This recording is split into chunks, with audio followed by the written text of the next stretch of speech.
GERN Stock Analysis Tuesday and onwards. Am I buying? I'm covering all that in this short 1-minute video, so watch till the end.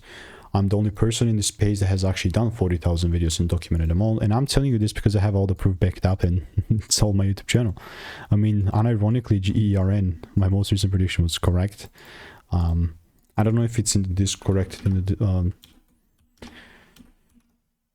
yeah, it's recorded in the Discord as well. But GERN, this is the previous sell side win that I got. Here's the before. Here's when it was called out. It was 133 at the time 2 weeks ago. Since it has delivered to 116, then it has pumped back up, which is okay, you know, like no sweat. After a win, we kind of have this pumping back up. And when we have a bullish range as such, from a day/swing trade perspective, there's actually nothing stopping me from buying.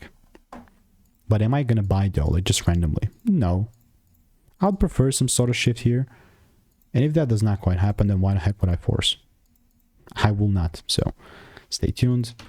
That's how it's looking like. All I'm doing is I'm waiting in the meantime. And if you want to learn how I'm making 5-10K per month without indicators, click the first link in the description and get my free email.